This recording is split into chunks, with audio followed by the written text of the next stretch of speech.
How's it going, everyone? Welcome back to the Self-Employed Investor Journey. My name is Jose Martinez. This video is going to be very, very quick, but I hope very helpful and informative for everyone because it's almost tax time. It's the beautiful time that we all pay taxes for our beautiful government.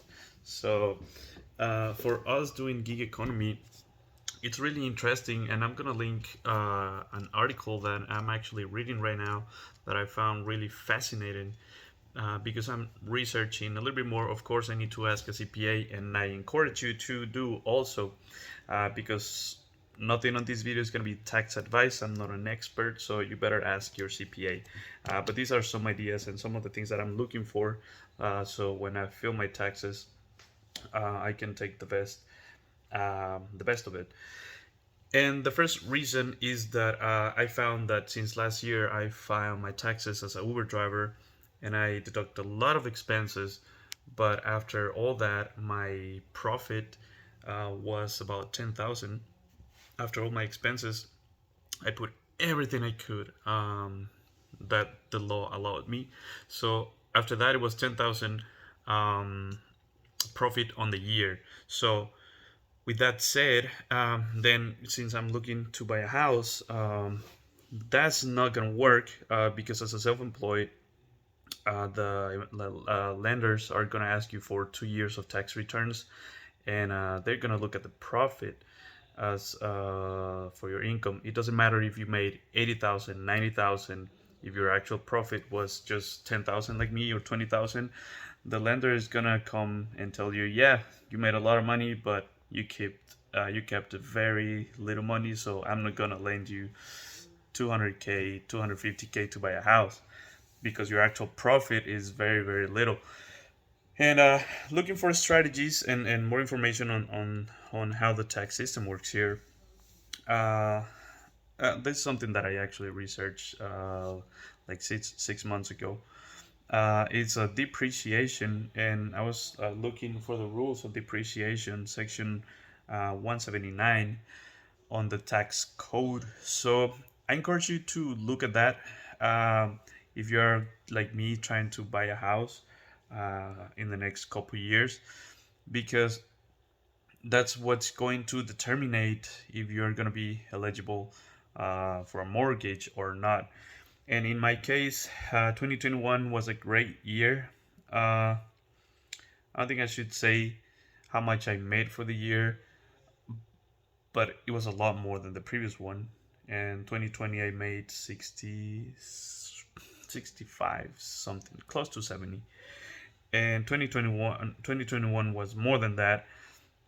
So I'm going to pay more taxes, of course, but that's gonna allow me uh, to show more profit on my 1099 on my tax return. So when I go to a bank or to a lender asking for a mortgage, they'll be like, oh yeah, look, this guy is making 60, 50, 60, 70, whatever, and he's keeping 40 or 50. You're gonna pay more taxes on that, but I believe if you are looking into this just like me, this is the way to go. Of course, again, ask your CPA, talk your goals in the short and the medium term so that he can or she can advise you, excuse me, on how to file your taxes so that it looks nice and pretty for lenders.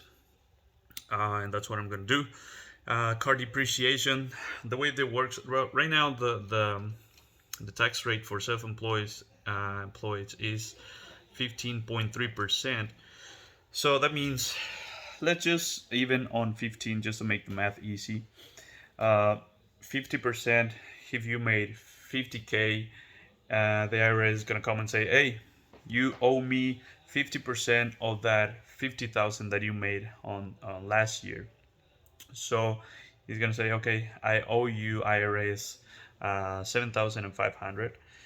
But then you're gonna come and say, hey, wait, Mr. IRS, I have some expenses. All the gas and the maintenance. I bought new tires.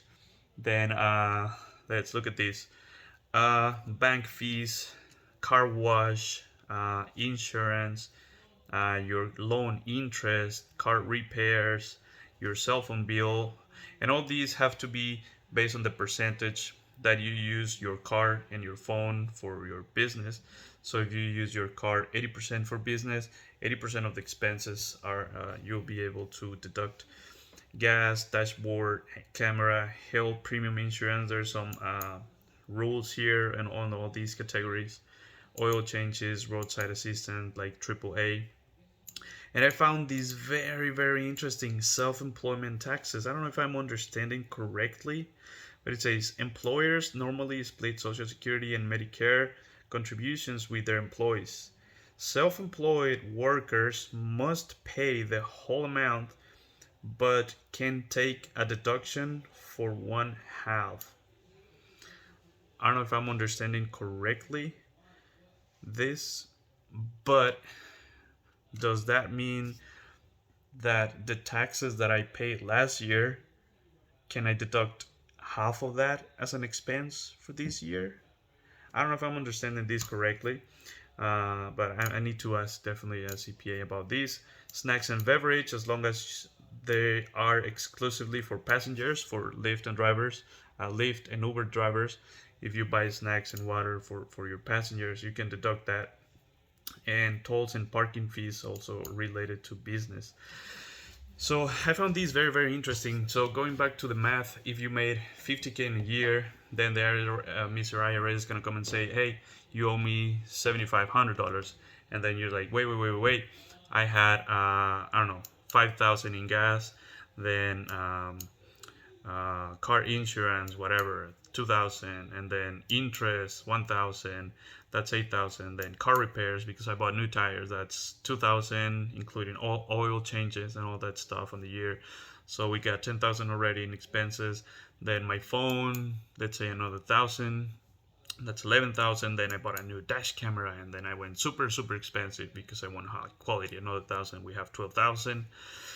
And then another 1,000 in tolls and parking. So we have $13,000 in expenses. So we have $37,000 profit times 1,500. Oops, 0.15. So we owe the IRS only $5,550. You see, we took like 2,000 on that. But then you go to a lender and then you say, hey, Mr. Lender, I made 50K last year. He's gonna look at all your expenses and say, oh yeah, you did, but you spent 13,000. And then you have just 37,000. I cannot give you a $200 loan or 250K for a house because you actually made only 37K. And this is when depreciation comes in. So let's say, like my car, I bought a new car, which was a very, very bad mistake. I don't recommend getting new cars, but I think it's gonna play a very important role in this tax filing. I don't know, this year. So my car was 37,000, and let's say I think there's a limit on this. If I can take the bonus, where's that depreciation? Give me 1 second. Give me one. Okay, here. So depreciation. Yeah, I think the limit is 10,000, and you can take another bonus for 8,000. So let's say I'm able. Let's say if I made 60,000, and then I did also those 13 minus 13,000 minus another, I got 47 in profit, but minus 18,000 depreciation on the car. That's $29,000 in profit times 0.15 taxes. So I'm just gonna pay $4,350 in taxes. But the depreciation part of your expenses, the lender is not gonna see it as an actual expense because it didn't actually came out of your pocket. This is very, very important. So this is important part if you are looking to buy a house.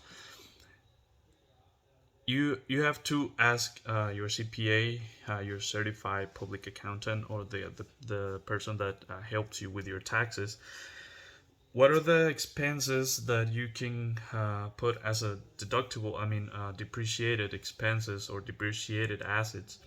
And in my case, it's gonna be my car, and it's gonna play a huge role because it's gonna be a big expense for the IRS, which is gonna save me on taxes, but the lender is not gonna look at that number as an expense.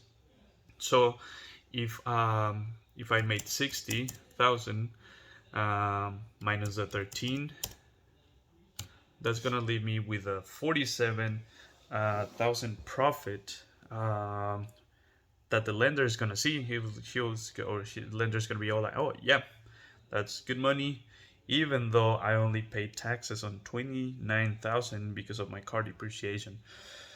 So, very very important, I believe. If you just like me plan to get a house, maybe not this year. I don't think I'm gonna be able to get it this year because, like I said, last year, I mean the one before 2020, I claimed very very low profit. So this year, 2021, I mean this past year, I don't care if I pay a little bit more in taxes. I just want my tax return to look nice and pretty. And also 2022, I'm gonna do the same. I'm gonna try to make the same amount of money, or maybe a little bit more, since I'm doing trading right now. Probably gonna make a little bit more. And also, when I file my taxes on 2023, I'm gonna make them look nice and pretty, so that my tax return for 2021 and 2022 look nice and pretty for any lender that they're gonna see, and they're gonna, oh yeah, let's give this guy 300K for a house. Why not? We will see. No guarantees. Again, no tax advice. Ask your CPA. But these are some of the bottom lines or the general ideas that I get. I'm gonna link these Credit Karma uh, post or blog or article on the description. Not a sponsor by Credit Karma, but I found it very very helpful. I wish they sponsor me someday. Nah. So yeah, that's all for this video. If you have questions, let me know in the comments. I don't think I can answer them all since I'm not a tech expert, but I can definitely help you on giving you some ideas and all that. So future videos, I'm gonna share with you how I am working on fixing my credit. This is my credit calendar. It's a mess. I'm paying credit card debt all this year, and I'm also gonna get my car loan as low as I can. All this year, I'm just gonna be paying debt that I have, so that in 2023, when I apply for a mortgage, I'm also out of debt, and I can qualify for a better rate, having a better credit score. So let me know in the comments if you would like to know my strategies on how to get your credit card or your credit or your debt paid off quickly and boost your credit score also quick. That's all. I hope this video was helpful. Let me know in the comments what you think. Subscribe to the channel if you haven't. That really motivates me a lot to make more videos. I really enjoy making this and trying to help you all and trying to add some value out there. Like this video, share with everyone, and we'll see you in the next one. Bye.